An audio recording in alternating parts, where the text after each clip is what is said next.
Hi, I'm Emily. And I'm Mary. Welcome to Chatterbox Box, an F1 podcast. Box.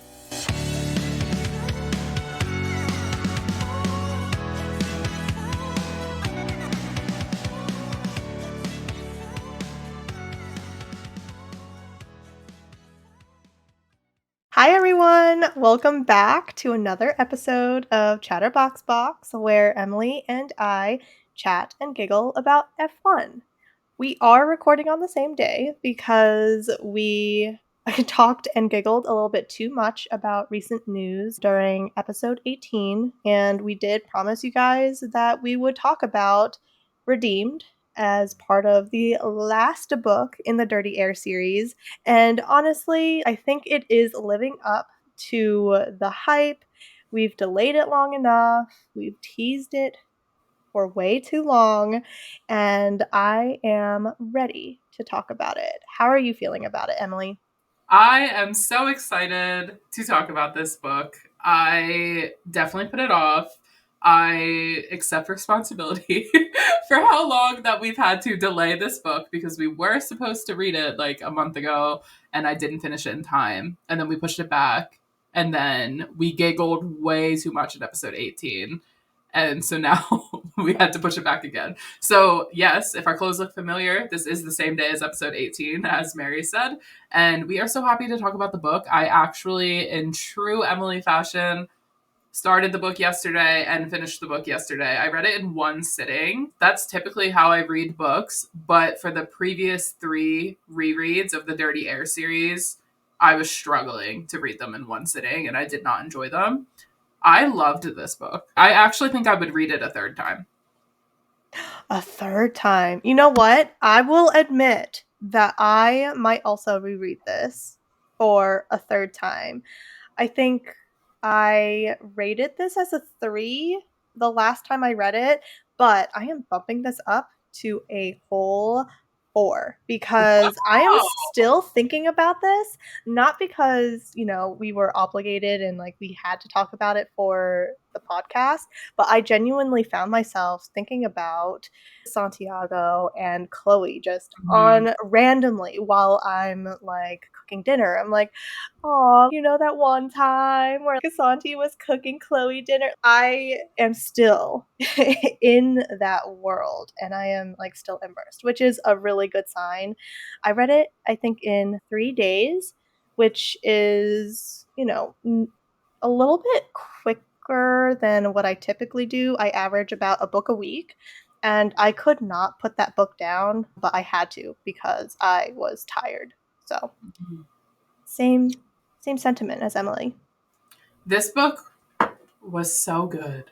It was so good. I really, really enjoyed it. I think Lauren Asher grew a lot as an author between especially the first book and now, but even the third book and now. I actually think, in reflection, now that we've finished this entire series for the second time, you can really see her growth as an author throughout the series. I believe this is the first series she's written at all, but you definitely see things progress and her style progress. Her characters are really doing well. A lot of the criticisms that we had of the first 3 books were completely addressed in this book. I felt that the character depth was significantly deeper, much more fleshed out, felt like more of well-rounded people than just two-dimensional I'm an athlete and I have trauma, which we saw in the previous 3 books.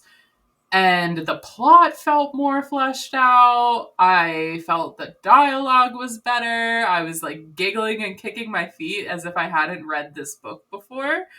I really enjoyed it. I rated it a 4 last time, and I kept it at a 4 this time.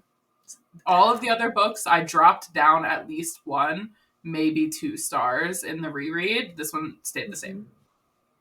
That is amazing. Yeah, I think the only general complaint that I have that wasn't really changed in this book is that everyone has that Disney character, Disney trauma of this one big thing Mm-hmm. is revolving around the main character's life. And in this case, Santiago made a bit of a mistake during a Formula One race, and it ultimately led him to losing one of his legs, and he had to learn how to live with that and not look at himself as if he's like a monster.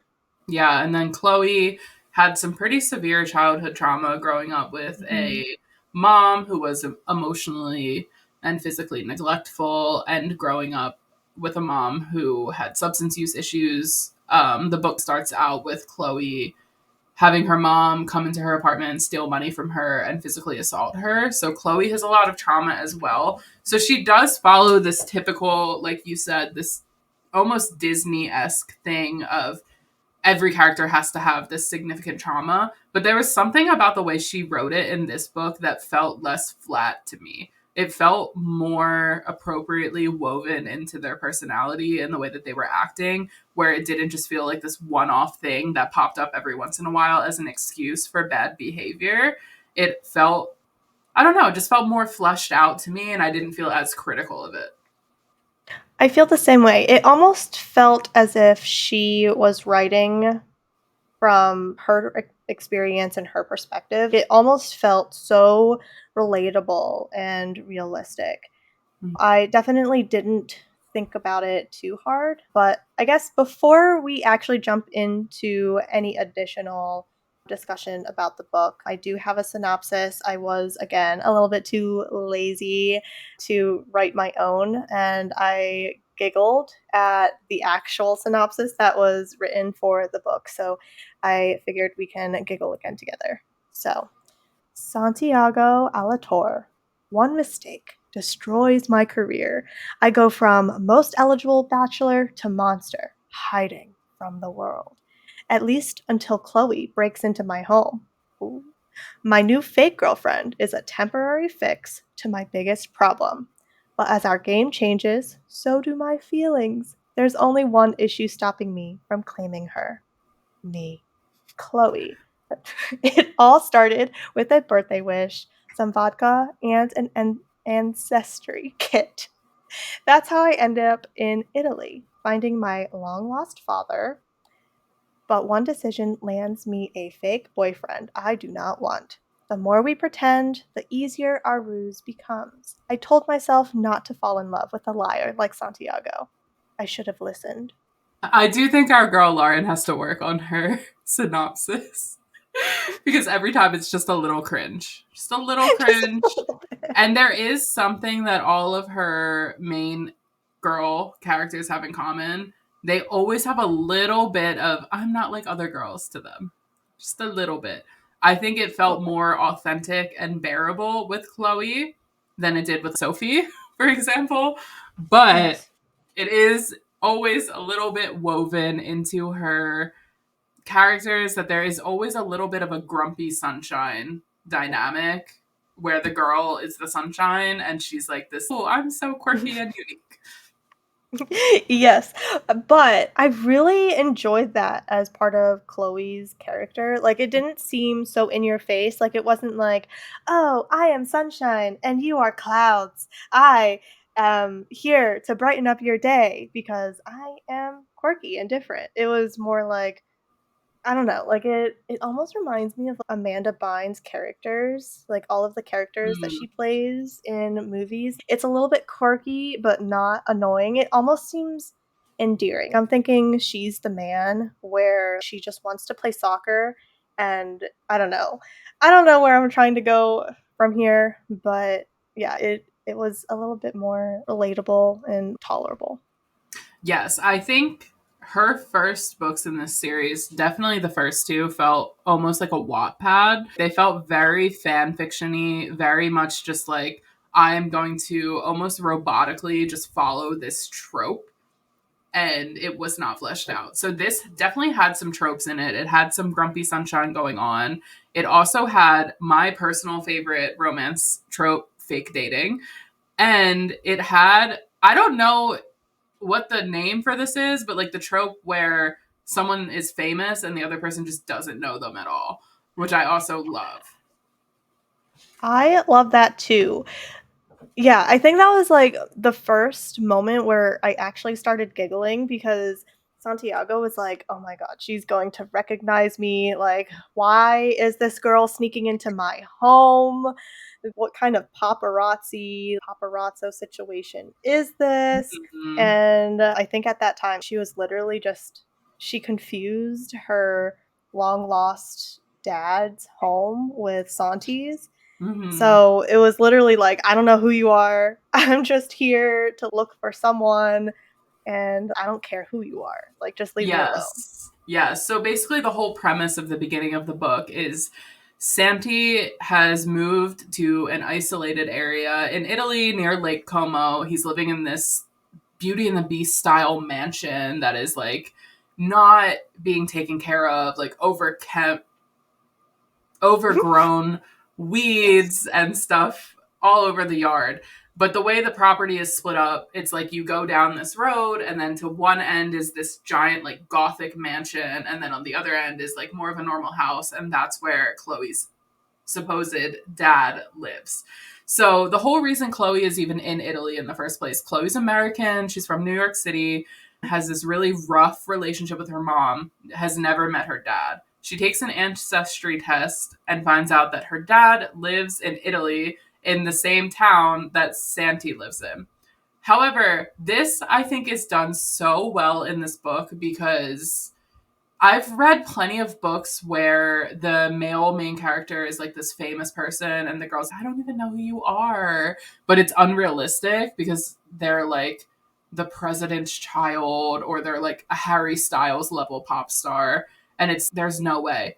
It actually is very realistic that an American girl would have no idea who a Formula One driver is. That's really not a popular sport over here.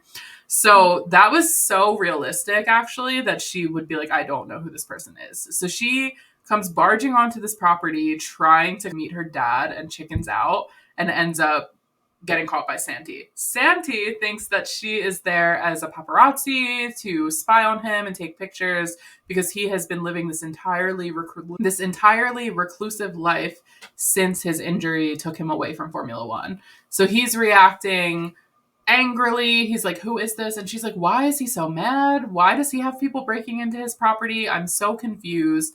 And it's also realistic that she wouldn't really be able to just Google him because she's in Italy and she's broke. And for anybody else who's from America that has traveled to Europe and been broke, when I went to Europe, I did not have access to the internet because I was not paying for some expensive phone plan. So I could only access texting or the internet if I was somewhere with Wi Fi.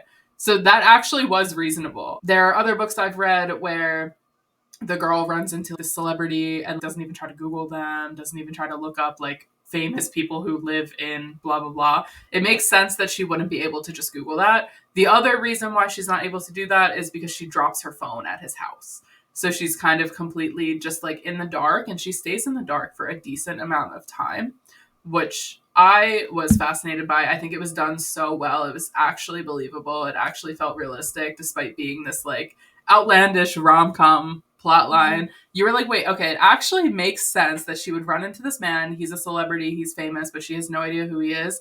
She has no reason to look up who he is, and she also has no access to look up who he is.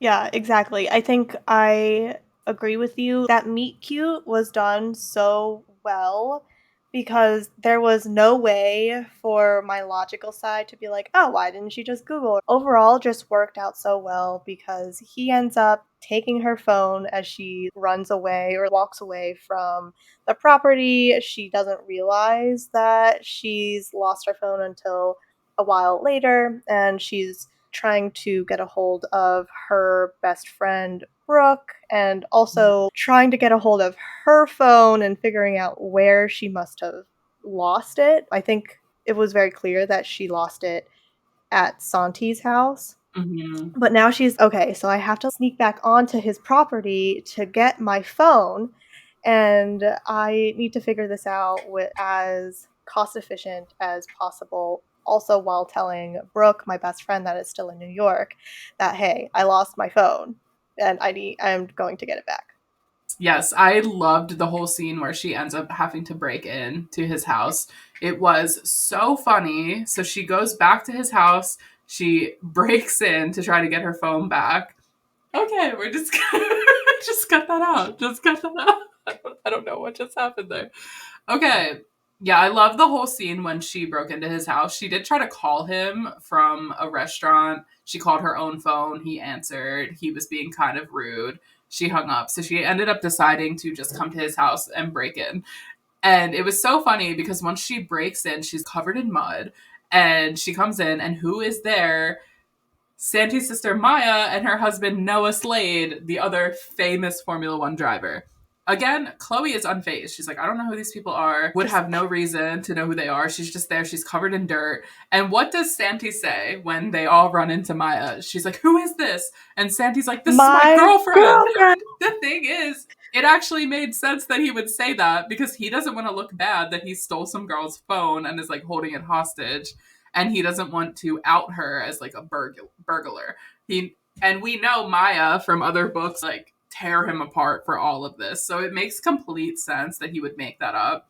However, for Santi's life at the moment, this was so outlandish because he was such an isolated recluse at the time. So Maya is now freaking out and she's like, I need to get to know you. And it just spirals into this like very funny like comedy of errors type situation where now Chloe has to come back and have like brunch with the family and act like they've been together for a while. She's like, I just want my phone back. I don't even know who these people are.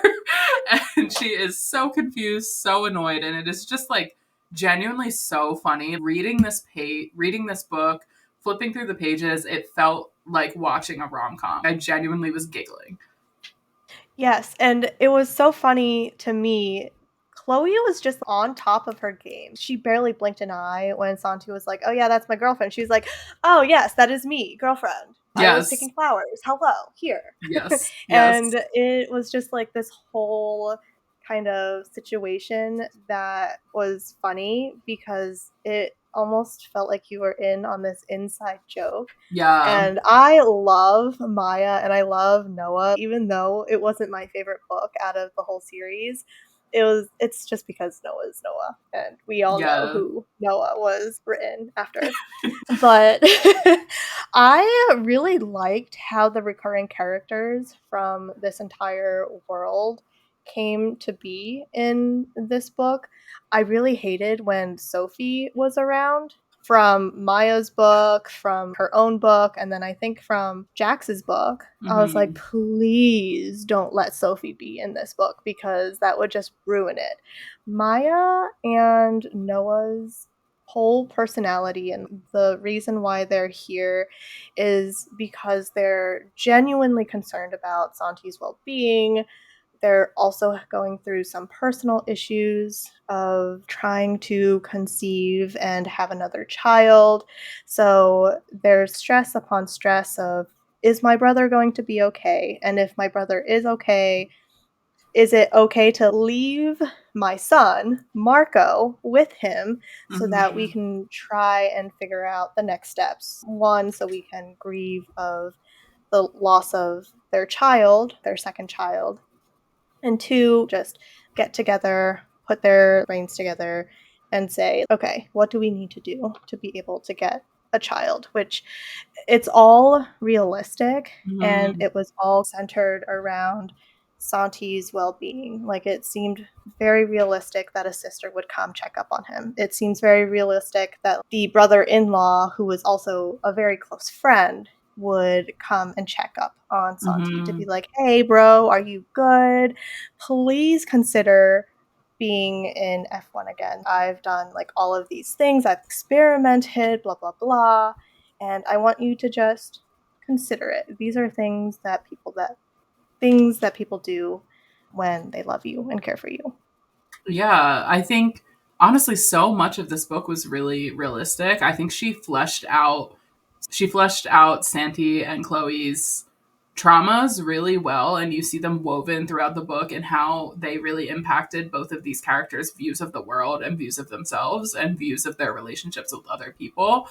Santi has suffered this horrific accident where he ended up having to get I believe, half of his leg amputated, his foot that hits the gas pedal. He can't drive.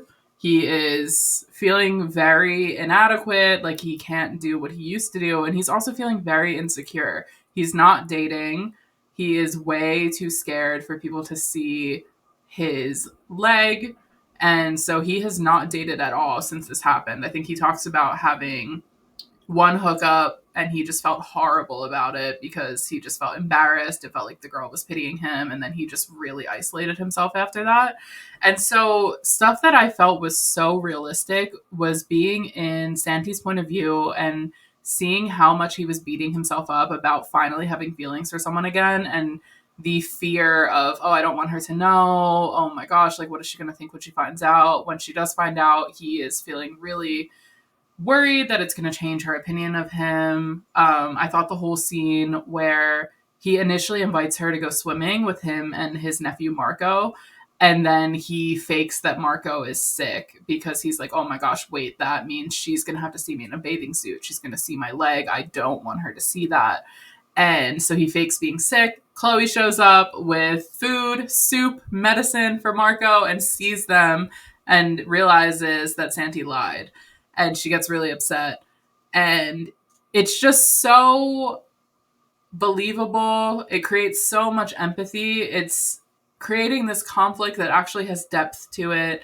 It's impacting more than just him treating her poorly, which I think in the earlier books, I'm thinking specifically about Sophie and Liam's book, there was plenty of times where he Mhm. treated her really badly and it was this very like, well, I have trauma. But this felt more fleshed out. It was like he's lying because he's so insecure and he's so scared and he hasn't seen anyone before this and he feels very vulnerable and he's terrified. And it just felt much more understandable, much more believable, much more like he's a good guy going through a tough thing.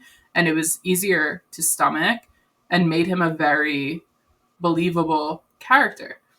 Yeah, I agree. And not that I can relate to having an amputated leg, but I can obviously relate to insecurities. I'm sure Mm-hmm. everyone has been through that same situation where you get into this new relationship and you want them to see you at your best. And sometimes you have these insecurities that you don't want to show.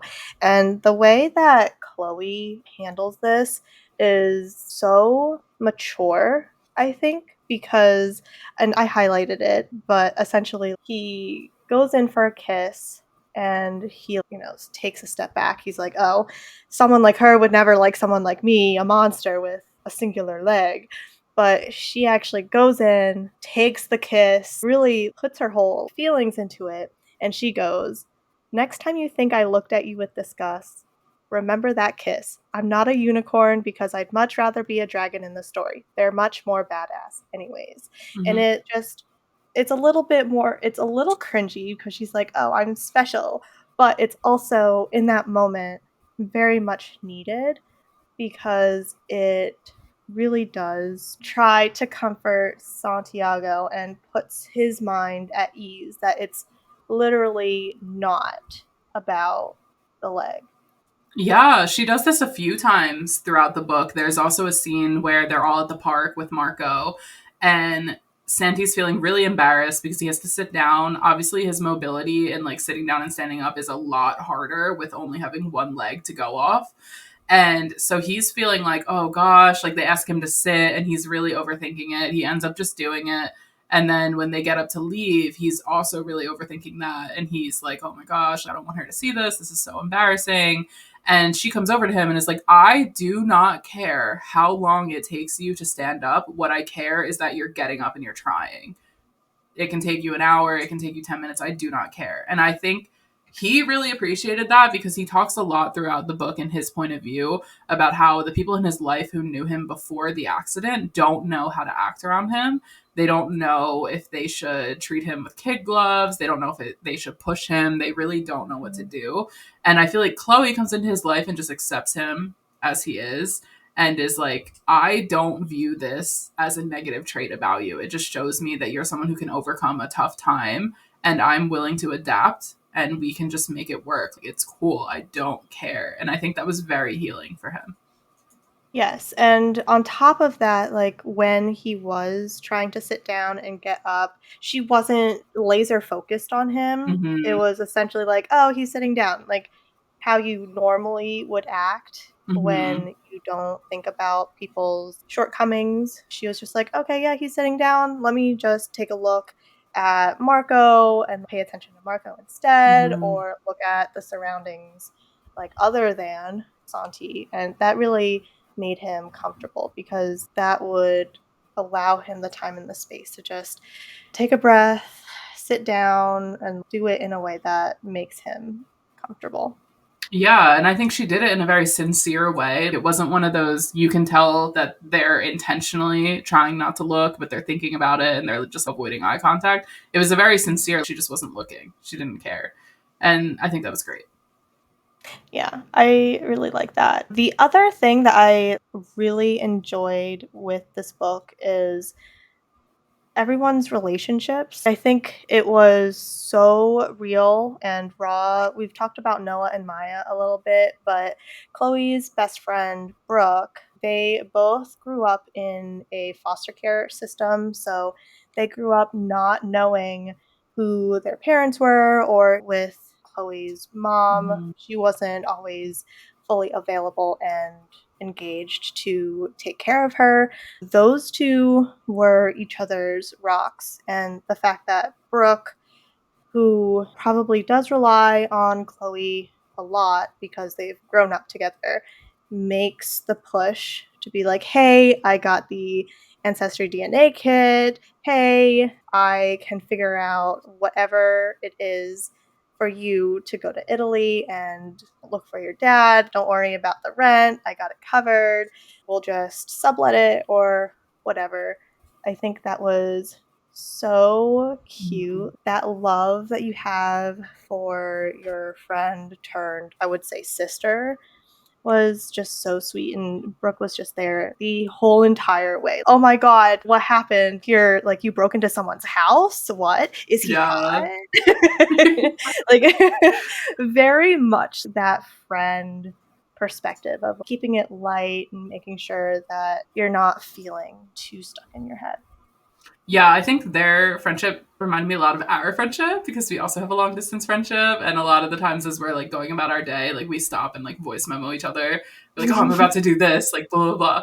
And so their cute little like check ins reminded me a lot of us. And I think I also just really liked about this book, it really showed the power that a healthy relationship can have in healing wounds that were left by old, difficult relationships. Because if all Chloe had ever seen was her mom and people treating her like her mom did, I think she would be a much different character. But because she got to meet Brooke and have this really positive relationship with someone who had her back, who saw her at her worst, saw her at her best, and was still there, that helped to heal some of the wounds left by her mom. And then I think meeting Santi also really helped to heal some of the wounds left by her mom because um, Chloe also, you see her trauma woven so well through the book. And I think that is what makes her such a relatable character because a lot of times in these books, in Lauren's previous books, she will have the guy have this big, traumatic, like messy background, and the girl is perfect. And it just creates this really awkward environment where the guy keeps messing up and it's because of his trauma and the girl does nothing wrong. And I think in this book, there is a fair amount of times where Chloe is also reacting and you can see that it's because of her trauma. So when she finds out that Carlo cut that out. When she finds out that Santi was lying about his leg and then about his fame, that really triggers her because her mom was always lying to her, always sneaking around. And something that ends up being a really big deal breaker for her is when she finds out that Santi was lying about her dad. And that ends up getting her to the place of, I'm actually going to just end this relationship. This is a major, major deal breaker for me. This is way too triggering, reminds me way too much of my mom. Like, I'm out. And you can kind of see that that is directly because of what a difficult past that she had, and that maybe it was clouding her vision a little bit because I think his lies were reasonable. It's okay that he didn't want to tell her about this major disability that he is still working through himself. It's okay that he was enjoying her not knowing about his fame. It's okay that he didn't want to be the one to break the news about her dad. I think all of his lies were very reasonable, and it makes sense why she would react that way, because I think just lying in general is a big no for her. But I don't think that these were malicious lies that really needed that big of a reaction.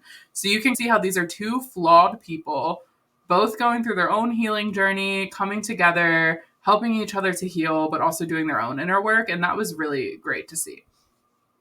I agree. I think there were a handful of points where I was upset with both Santi and Chloe by the way that they were reacting and dealing with the situation, Mm-hmm. because we were able to see both sides and both perspectives. It's, well, Chloe really means well, and that's why she did X, Y, and Z, or like, Santi really meant well. He wasn't trying to keep it a secret from you. He just didn't want to be the one to hurt you. And like, I was upset for a big chunk of time, and then Mm-hmm.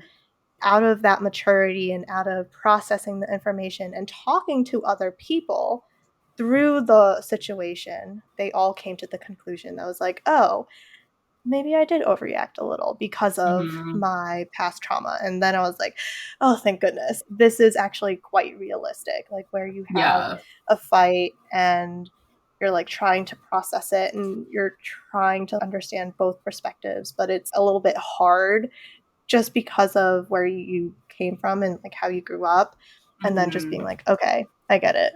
Yeah, because that's so much of fights we have with people isn't actually about what's happening in the moment. It's about that it's triggering something from the past. And so I just appreciated that they both had their own past that they're bringing in, because I think it was really hard in the first and the second book to have Noah and Liam coming in with like their trauma, and it's changing the way that they're interacting with Maya and Sophie. But Maya Mm-hmm. and Sophie were like these perfect, flawless characters who weren't really bringing their own stuff to the table. So you were just watching these guys treat them like garbage, and they're just like, okay, it's fine, it's fine. Whereas this didn't feel like Santi treating Chloe like garbage. This felt like Santi acting in a way that was reflective of a very, very difficult past, and sometimes it creating mess in their relationship, and then also Chloe reacting in a way that was reflective of her very difficult past, and it sometimes creating mess in their relationship. It was very balanced. Yes, and I really loved that they were also able to see healthy relationships among themselves. I think Mm-hmm. Santi was able to reflect on his friendship with Noah, just seeing how Chloe and Brooke handled their friendships and their support for one another. And similarly with Chloe, she was able to see how Santi and his family were, and it was so different from how she was raised. And it was like, Mm-hmm. oh, I also deserve love from other people, and people actually do care about you when you're close. And that was just so heartwarming to me, I think. Yeah, I think it was really healing for Chloe to see a family that interacted and loved each other and also accepted her so easily and really were curious about her and wanted to know about her and wanted to protect each other. That was great to see. Who was your favorite character in this book? Oh, ooh.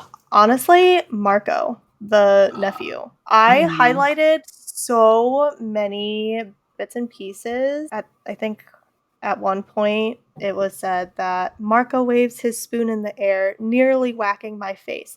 You don't steal the pretty princess. You can't eat her. And Chloe was like, I always wanted a man to defend my honor, but I didn't expect it to be Marco, a 4-year-old with a wooden spoon for a sword. The thought makes me giggle. And I was like, I'm giggling too. Like, I think he was used really well Mm-hmm. as a comic relief. Mm-hmm.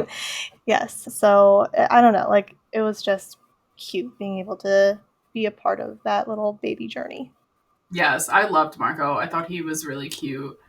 I think, honestly, my favorite character was probably Chloe. I really enjoyed her. I think that she was a good mix of quirky, but not too quirky, had some depth, but not too much depth, had enough of her own stuff going on. She was very believable, very relatable.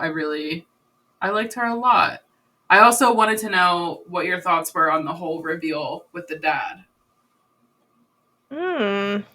I have very mixed feelings about that. So, for those of you that are just listening and didn't really want to read the book, it ends up that the long lost dad that Chloe was looking for has a twin, and the person that she has been trying to connect with and get to know is actually not the dad, but the twin brother, who is a little bit less wild and similar to her mom's lifestyle. So her dad and like her mom met happenstance, and they're both a little bit more on the wild side, a little bit more like risk taker type of people. And that's how they met and how Chloe was conceived.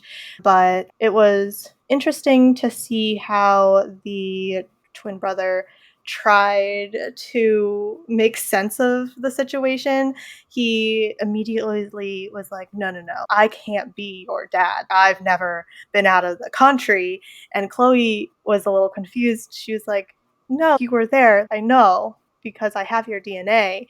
And instead of trying to talk through the situation of like why he can't be her dad, he bottled it up until much later to talk through the situation. But it was just interesting to see how, one, he reacted to knowing about that, and two, also not wanting to hurt Chloe in the sense of he ended up pretending that he was actually the dad, but then three, owning up to the situation. And Mm. it still allowed Chloe to get to know her father and to bond with someone that actually knew him from since birth. Yeah. Yeah, I thought it was very interesting that the author went this way and had the dad be dead. Chloe already had a really negative relationship with her mom. So it's kind of sad that her dad also had to have addiction issues and ultimately be dead. Was a little sad, a little disappointing. Mhm. But I think it was really just adding to this overall theme that sometimes your family is your found family, sometimes you choose your family, and that is also a beautiful message. So yeah, I think it was interesting that the uncle went with, let me just lie because I think that she's like this fragile person and she deserves a win.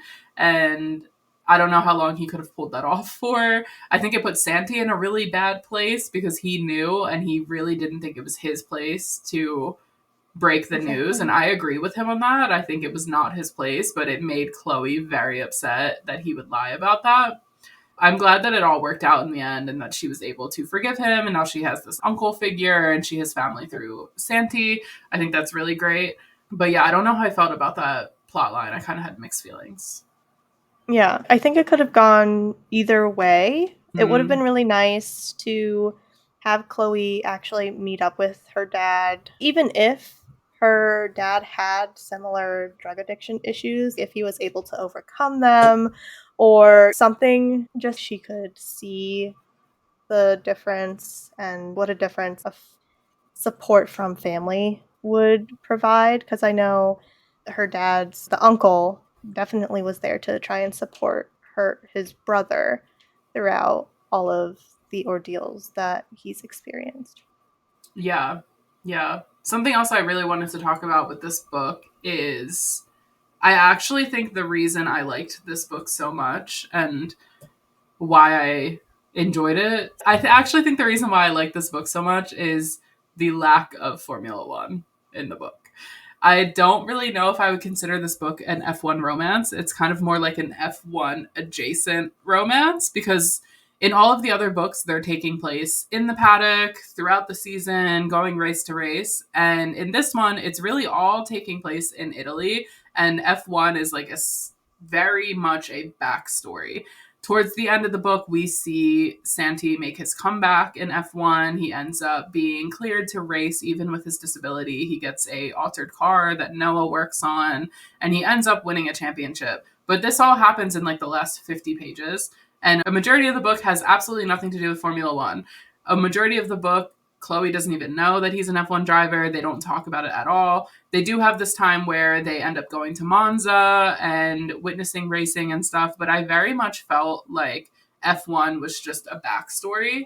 And I think that allowed me to connect with this book more because I didn't have to tap into my F1 knowledge and realize all of the inaccuracies in the way that we did with the other three books. And that allowed me to just really hone into the fun rom com energy without having to be like, wait, that's not accurate. That's not real. This feels fake. This would never happen. So I'm wondering if you think that had an impact on why you liked the book as much as you did, and especially in comparison to the other three. You know what? I didn't particularly think about it that way, but I can definitely see your perspective because even when we actually did get to the Formula One part, a lot of that is extremely new territory, right? We Mm-hmm. haven't really heard of a Formula One driver not having both of their legs, being able to build something that is more accessible for Santi, that's not something that I've ever really considered or thought about. So even if there are inaccuracies there, I'm not going in and I'm not Googling and researching to be like, oh, that could never happen. It was Mm-hmm. just a feel good moment of like Santi's redemption era and being able to feel more confident and owning that part of his character, like who he is. And I Mm-hmm. know he lost being a driver and he still had it as like playing around and tinkering with classic cars. But just seeing him go from driver to just tinkering with cars and then driver again, that just, I think, in the moment made me feel really good. And you're right. I didn't think about Formula One and its inaccuracies, and I was just able Right. to giggle and be like, "Oh, they're so cute." Yeah. It was like an F1 romance in a very detached way. And I think that actually added a lot of value to the book.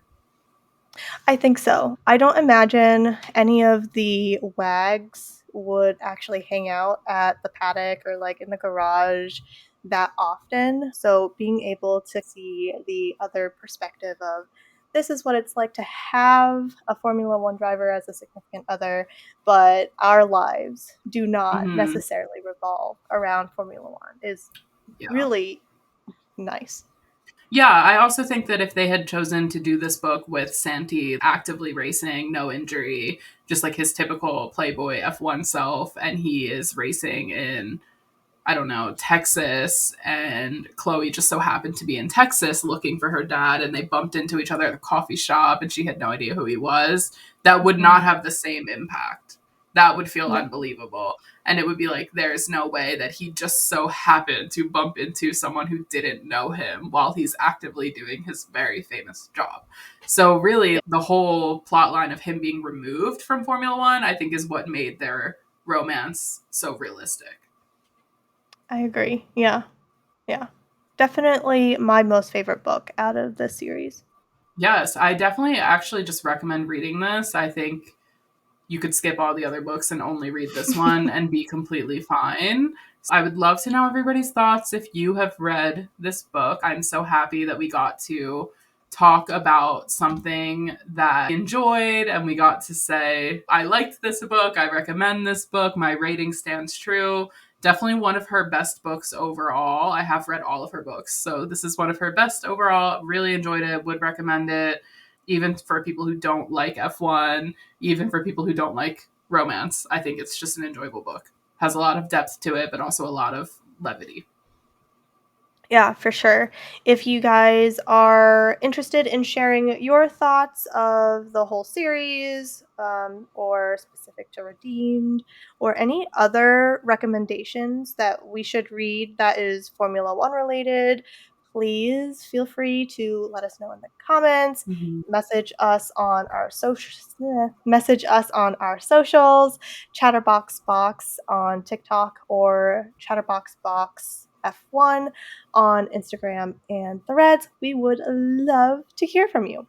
Yes, we definitely want to continue our book club series, and we definitely are down for any recommendations now that we are finally done the Dirty Air series. So give us all and any recommendations. Awesome. And I think that is it from me. I will talk to everyone the next time. Over and out. Bye. Let's finish it off on a high.